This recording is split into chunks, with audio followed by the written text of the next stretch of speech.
Hello friends, आपके अपने YouTube channel सरकारी जॉब मस्ती में स्वागत है। आज हम इस वीडियो के माध्यम से राज्यसभा पढ़ेंगे। हमने इसके पहले वीडियो में पढ़ा था विधायिका। अगर उस वीडियो को नहीं देखे होंगे तो पहले उस वीडियो को देख लीजिए। उस वीडियो को देखेंगे तो इस वीडियो को और अच्छे से समझ पाएंगे।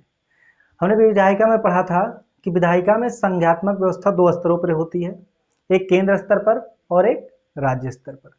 केंद्र स्तर पर जो होती है वो संसद कहलाती है, और जो राज्य स्तर पर सरकार मतलब अपना गठन करती है, सरकार चलाती है, तो उसको हम विधानमंडल कहते हैं। अब संसद में हमने तीन चीज को पढ़ा था, राष्ट्रपति, राज्यसभा और लोकसभा। तो संसद कह सकते हैं या विधायिका कह सकते हैं। विधायिका का एक टॉपिक है हमारा राज्यसभा। तो चलिए देखते हैं।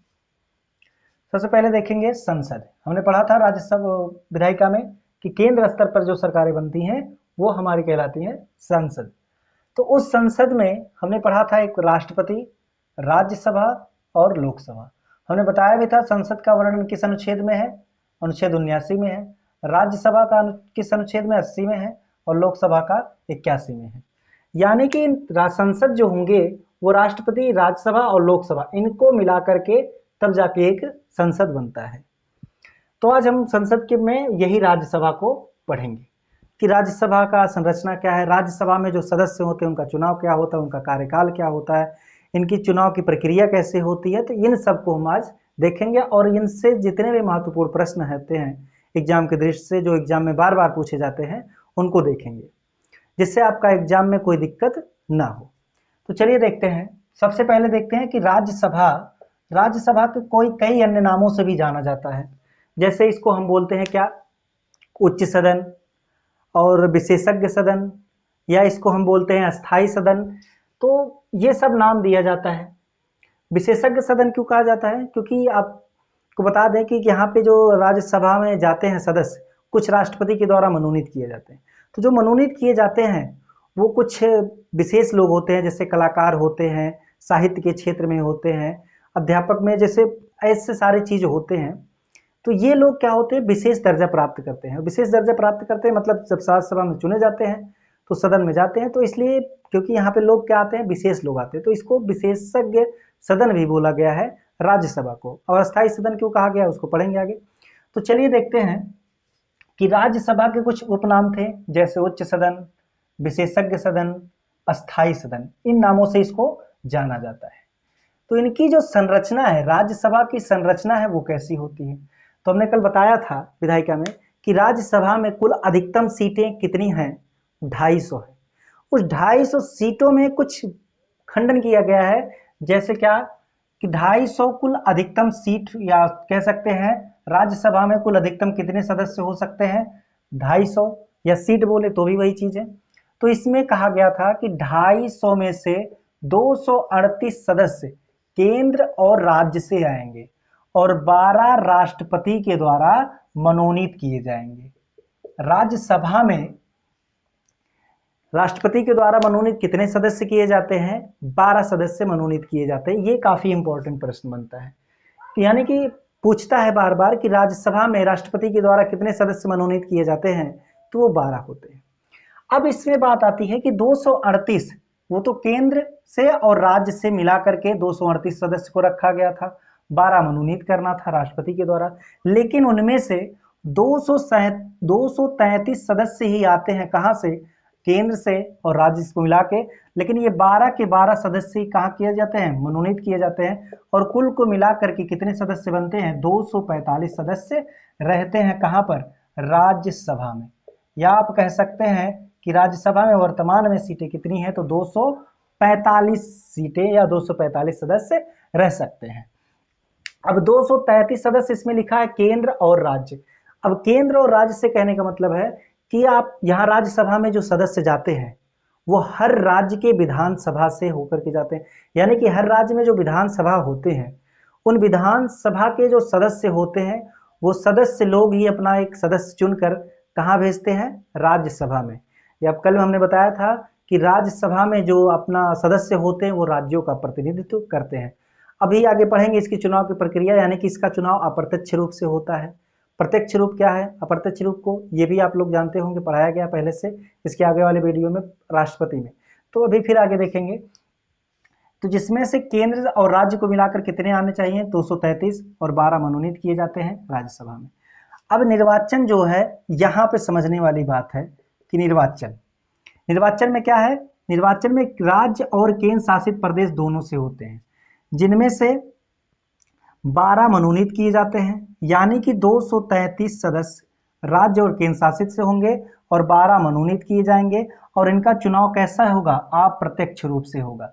अप्रत्यक्ष रूप से कहाँ के, राज्यों के विधानसभा द्वारा। अप्रत्यक्ष रूप से चुनाव होगा कहाँ पे, राज्यों के विधानसभा द्वारा।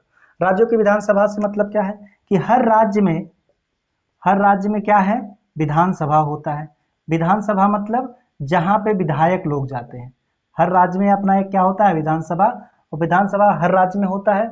और हर राज्य में जो विधानसभा के सदस्य होते हैं वो विधायक होते हैं। तो विधायकों के द्वारा अपना एक सदस्य चुना जाता है। जैसे राज्यसभा में सीटें बांटी गई हैं और हर राज्य में अलग अलग सीटें बांटी गई हैं। जैसे अगर देखा जाए, और सीटें बढ़ती कैसे, जनसंख्या के आधार पर। जहां जिस राज्य की जनसंख्या अधिक होगी उस राज्य में सीटें अधिक होंगी। जैसे अगर देखा जाए यूपी, तो यूपी में सबसे ज्यादा सीट है, राज्यसभा सीट कितनी है, 31 सीटें हैं। तो यूपी में अगर राज्यसभा में सदस्य जा सकते हैं तो कितने जा सकते हैं, 31 सदस्य राज्यसभा में जाते हैं। कहां से, यूपी के विधानसभा से। ऐसे और विधानसभा हैं, मणिपुर है, सिक्किम है, बिहार है, मध्य प्रदेश है, यूपी। तो ऐसे में हर राज्यों में क्या अपना एक विधानसभा है। उस विधानसभा के सदस्यों को द्वारा चुन कर भेजे जाते हैं कहां पर, राज्यसभा में। और कैसे चुनते हैं, तो हम लोग विधानसभा के सदस्य यानी कि विधायक को हम लोग चुनते हैं। विधायक लोग जाते हैं विधानसभा में, तो वो विधायक लोग क्या करेंगे, अपना एक क्या करेंगे, सदस्य को चुन लेंगे कि 31 सदस्य चुन लेंगे। जैसे यूपी में 31 सदस्य चुनना होगा, अप्रत्यक्ष हम लोग चुनकर उनको भेजे। अब वो जाएंगे अपना सदस्य चुनेंगे और चुनकर कहां भेज देंगे, राज्यसभा में। तो राज्यसभा में भेज देंगे क्या, किसको, राज्यसभा के सदस्य को। तो ये लोग जाकर के राज्यसभा में करते क्या है, तो ये राज्यों का प्रतिनिधित्व करते हैं। यानी कि हर राज्य से सदस्य आते हैं और राज्यसभा में बैठते हैं और अपने अपने राज्यों का क्या करते हैं, प्रतिनिधित्व करते हैं। हर राज्य में यही प्रक्रिया होती है, जैसे यूपी में होगी, बिहार में होगी, मध्य प्रदेश में होगी, तेलंगाना में होगी, आंध्र प्रदेश, सर जगह पे वही होगी। कैसा होगा, अप्रत्यक्ष रूप से चुनाव होगा। यानी कि जनता के द्वारा चुने गए सदस्य उन सदस्यों को फिर चुनते हैं और चुनकर कहां भेजते हैं, राज्यसभा में भेजते हैं।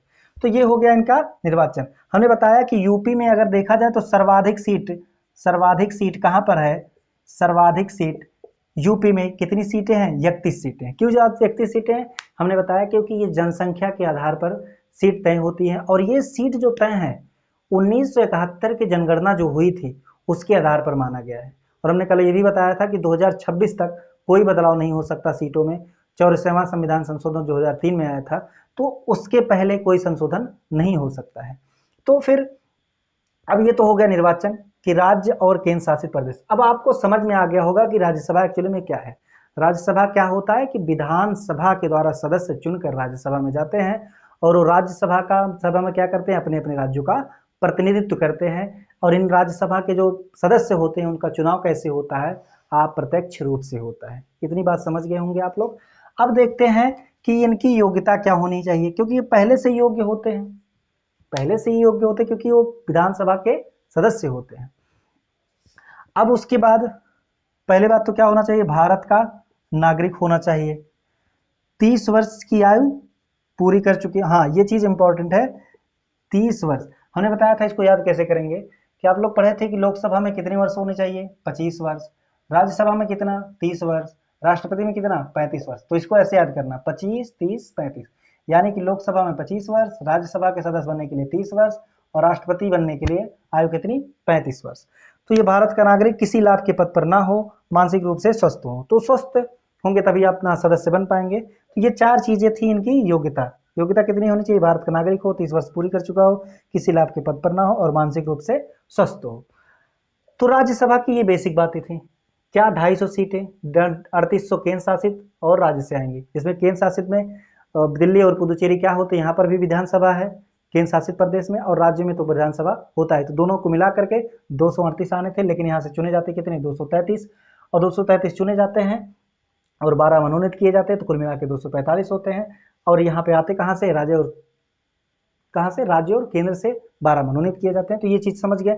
चुनाव कैसा होता है, प्रत्यक्ष रूप से, कहाँ से, राज्यों के विधानसभा द्वारा। हर राज्य में विधानसभा होता है, तो विधानसभा से सदस्यों को चुना जाता है। तो ये हो गई इनकी योग्यता। और इनका कार्यकाल क्या होता है, तो राज्यसभा में जो सदस्य होते हैं उन सदस्यों का कार्यकाल कितना होता है, तो उन सदस्यों का जो कार्यकाल होता है वो कितना होता है, 6 वर्ष का होता है। ये हो गया इंपॉर्टेंट। अब इसके बाद इंपॉर्टेंट बात ये है कि ये जो चुनाव होता है वो कितने सालों में होता है। तो इनका जो चुनाव होता है वो प्रति 2 वर्ष पर 1/3 सदस्य क्या करते हैं, अवकाश ग्रहण। या आप कह सकते हैं कि इनका चुनाव प्रति 2 वर्ष पर होता है। राज्यसभा में जितने सदस्य जाते हैं उनका चुनाव कब किया जाता है, प्रति 2 वर्ष पर 1/3 भाग का। जैसे हम समझ सकते हैं, जैसे मान लीजिए 2010 में, 2012 में और 2014 में और 2016 में चुनाव होता है। मान लीजिए 120 सदस्य को चुनना है, तो यहाँ पे 40 सदस्य चुने जाएंगे, यहाँ पे 40 सदस्य चुने जाएंगे, यहाँ पे 40 सदस्य चुने जाएंगे। अब इन लोगों का 2010, 2012, 2014 और 2016, यानी कि यहाँ पर 2010 में जो सदस्य चुने गए थे 40 सीट, यानी कि 120 सीट बराबर रखी जाएगी। और इस प्रक्रिया को हम किस नाम से जानते हैं, अस्थाई सदन के नाम से जानते हैं। क्यों अस्थाई सदन होता है, अभी आप लोग समझ जाएंगे। जैसे 2010 में 40 चुने गए, 2012 में और 2014 में 40।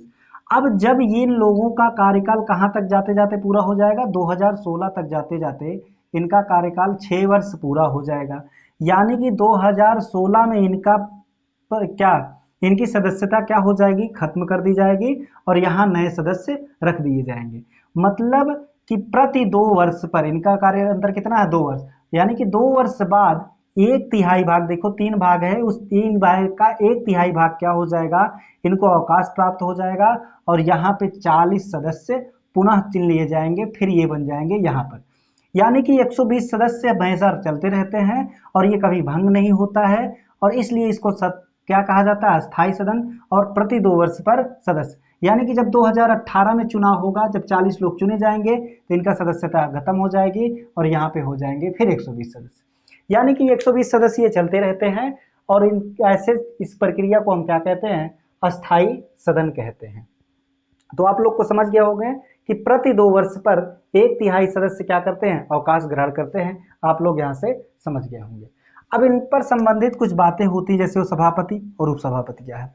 सभापति का मतलब क्या है कि जैसे आपका एक राज्यसभा होता है, उस राज्यसभा में जो सदस्य होते हैं उन सदस्यों की अध्यक्षता कौन करते हैं, सभापति महोदय करते हैं। और ये सभापति महोदय होते क्या हैं, उपराष्ट्रपति होते हैं।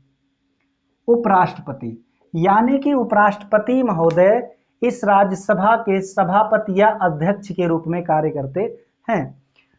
अब मान लीजिए बाय द वे, यानी कि उपसभापति के रूप में कौन कार्य करते हैं, उपराष्ट्रपति महोदय करते हैं, उपराष्ट्रपति महोदय।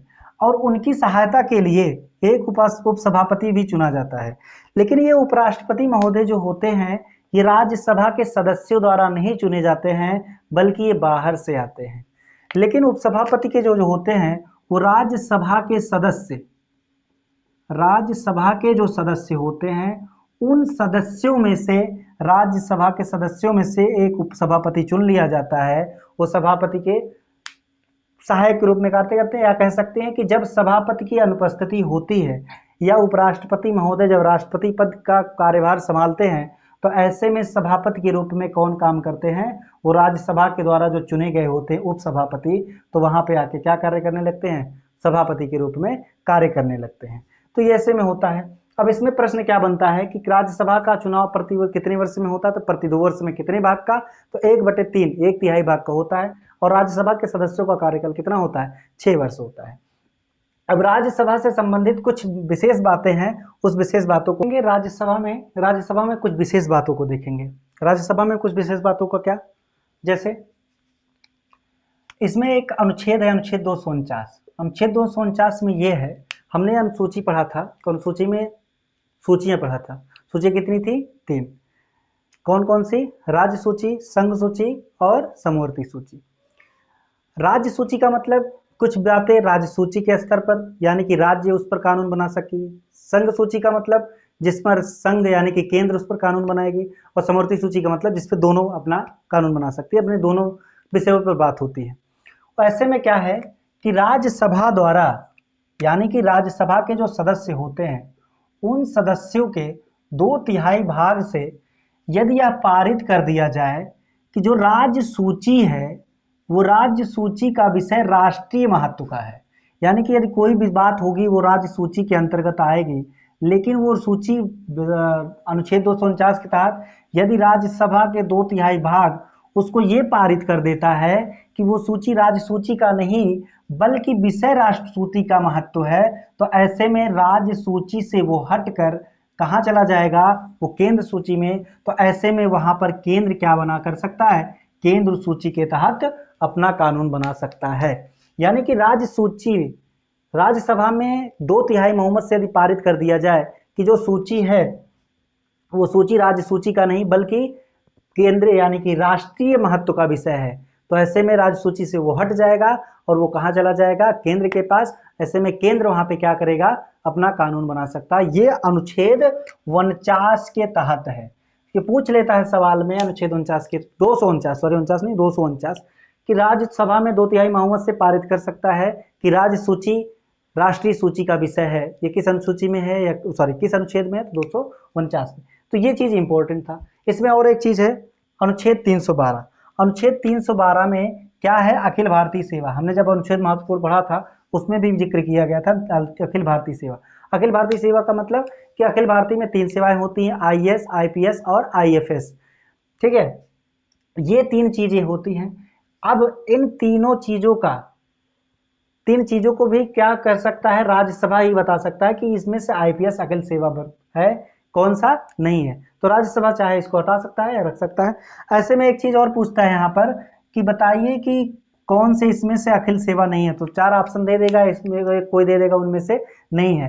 तो ये 3 चीज अगर वहां पे रहेगा तो ये हो जाएगा, और एक चीज नहीं रहेगा तो हो जाएगा कि ये अखिल सेवा पद का नहीं है।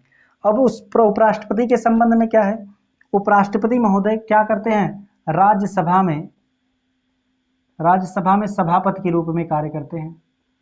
अब ऐसे में इनको राज्यसभा से क्या किया जाए, अगर हटाया जाए, राष्ट्रपति में महाभियोग लगाता है तो राज्यसभा के जो सदस्य हैं वो संतुष्ट नहीं उपराष्ट्रपति से, तो ऐसे में राष्ट्रपति महोदय को हटाया जाएगा। तो सबसे पहले बिल अगर पारित होगा तो वो कहाँ पे पारित होगा, राज्यसभा में। फिर राज्यसभा जब 2/3 मत से उसको पास कर लोकसभा में भेजेगा, तो फिर लोकसभा अगर पास कर देता तो राष्ट्रपति हट जाएंगे। ऐसा नहीं है कि राज्यसभा के सदस्य चाह रहे हैं उस पर राष्ट्रपति हट गए तो नहीं हट सकते, राज्यसभा में पास होगा। लेकिन सबसे पहले अगर कोई बात आएगी पारित होगा तो कहाँ पे, राज्यसभा में। लेकिन हमने राष्ट्रपति में पढ़ा था कि राष्ट्रपति के खिलाफ अगर महाभियोग लगता है तो वो बिल पहले कहाँ से आ सकता है, या तो राज्यसभा में या लोकसभा, दोनों में से कहीं पर भी आ सकता है, चाहे राज्यसभा में चाहे लोकसभा में। लेकिन यहाँ पे क्या है, वो पहले राज्यसभा में ही आएगा। तो आप लोग समझ गए होंगे राज्यसभा के बारे में।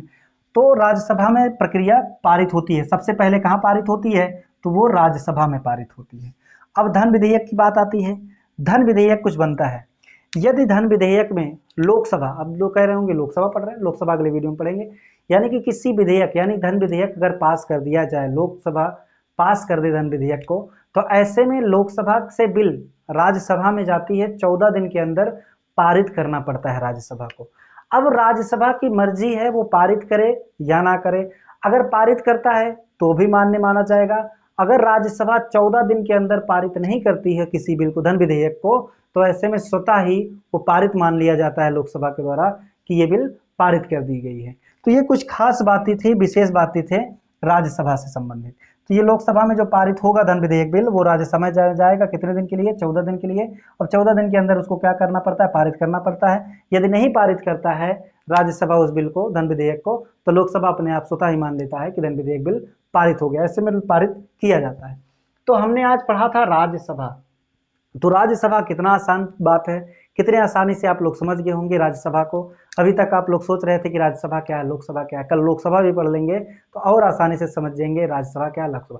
राज्यसभा एकदम आसान, कैसे समझना है कि जो विधानसभा के सदस्य होते हैं, हर राज्य में विधानसभा होते हैं। विधानसभा मतलब कि हमारे क्षेत्र से जो विधायक एमएलए होते हैं, आप लोग समझ गए होंगे, उनका चुनाव किया जाता है, हम लोग चुनते हैं उनको और चुन के कहाँ भेजते हैं, विधानसभा में। अपना एक यूपी जहाँ पे मुख्यमंत्री लोग बैठते हैं, विधानसभा में जाते हैं, तो उस विधानसभा से सदस्यों को चुनकर, वो सदस्य, हम लोग नहीं, वो लोग जो चुने गए हैं, तो वो लोग चुनकर अपने विधानसभा से कहाँ भेजते हैं, राज्यसभा में अपने सदस्यों को भेजते हैं। तो ऐसे में क्या बनता है, राज्यसभा। तो राज्यसभा में जो सदस्य जाते हैं वो किसका प्रतिनिधित्व करते हैं, राज्यों का प्रतिनिधित्व करते हैं, क्योंकि विधानसभा से जाते हैं। तो ये राज्यसभा कैसे होता, निर्वाचन कैसे होता, चुनाव, आपने हम सब अच्छे से पढ़ा, पूरा वीडियो पढ़ा। अब यदि राज्यसभा से संबंधित कोई दिक्कत होगी तो कमेंट करिएगा, और राज्यसभा का जो विकल्पीय प्रश्न होते हैं लूसेंट और घटना चक्र के, वो विकल्पीय प्रश्न जरूर लगाना। आपसे कम 97, 98, 99% प्रश्न बन रहे होंगे, और एक आध जो प्रश्न जैसे ये पूछ लेता है कि किस राज्य की कितनी राज्यसभा सीटें हैं, तो ये तो नॉर्मल है, लेकिन सबसे इंपॉर्टेंट अगर कोई है कि सबसे अधिकतम सीट कहाँ पे है, तो यूपी में हमने पढ़ाया कि यूपी में सबसे अधिकतम सीट है 31 सीट। ठीक है, तो उसको आप लोग देख लीजिएगा, ये आपके ऊपर है। तो आज ये राज्यसभा से संबंधित बातें थी, और राज्यसभा की वीडियो आपको पसंद आई हो तो राज्यसभा तो वीडियो को लाइक करें, शेयर करें, सब्सक्राइब करें, और सरकारी जॉब मस्ती में जुड़े नहीं किए आप सभी लोगों का धन्यवाद।